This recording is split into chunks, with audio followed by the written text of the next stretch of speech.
ಹಾಸನ ಜಿಲ್ಲೆಯ ಸಕಲೇಶಪುರ ತಾಲೂಕಿನ ಮೋಗಲಿ ಗ್ರಾಮದಲ್ಲಿ ಕಾಡಾನೆ ದಾಳಿಗೆ ಕಾರ್ಮಿಕ ಮಹಿಳೆಯೊಬ್ಬರು ಮೃತಪಟ್ಟಿದ್ದಾರೆ. 40 ವರ್ಷದ ಶೋಭಾ ಮೃತ ಮಹಿಳೆ. ಈ ದುರ್ಘಟನೆ ಜಿಲ್ಲೆಯಲ್ಲಿನ ಮಾನವ ಕಾಡಾನೆ ಸಂಘರ್ಷ ಮತ್ತೊಮ್ಮೆ ತೀವ್ರವಾಗ್ತಾ ಇರುವುದಕ್ಕೆ ಸಾಕ್ಷಿಯಾಗಿದೆ. ಮಂಗಳವಾರ ಮುಂಜಾನೆ ಕಾಫಿ ತೋಟದಲ್ಲಿ ಸುಣ್ಣ ಹಚ್ಚುವ ಕೆಲಸಕ್ಕೆ ತೆರಳಿದ್ರು. ಕೆಲಸದ ವೇಳೆ ಏಕಾಏಕಿ ಕಾಡಾನೆ ದಾಳಿ ನಡೆಸಿದೆ. ಕಾಡಾನೆಯಿಂದ ತಪ್ಪಿಸಿಕೊಳ್ಳಲು ಮೂವರು ಓಡಿದ್ರು. ಶೋಭಾ ಅವರನ್ನ ಬೆನ್ನಟ್ಟಿದ ಒಂಟಿ ಸಲಗ ತುಳಿದು ಸ್ಥಳದಲ್ಲೇ ಸಾಯಿಸಿದೆ.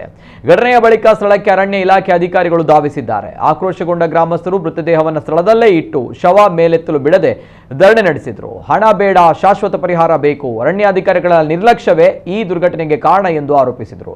ಜಿಲ್ಲಾಧಿಕಾರಿ ಲತಾ ಕುಮಾರಿ ಘಟನಾ ಸ್ಥಳಕ್ಕೆ ಭೇಟಿ ನೀಡಿ ಗ್ರಾಮಸ್ಥರೊಂದಿಗೆ ಚರ್ಚೆ ನಡೆಸಿದರು. ಸಮಸ್ಯೆ ಬಗೆಹರಿಸುವ ನಿಟ್ಟಿನಲ್ಲಿ ಕ್ರಮ ಕೈಗೊಳ್ಳುವುದಾಗಿ ಭರವಸೆ ನೀಡಿ ಜನರನ್ನ ಮನವೊಲಿಸಲು ಯತ್ನಿಸಿದರು.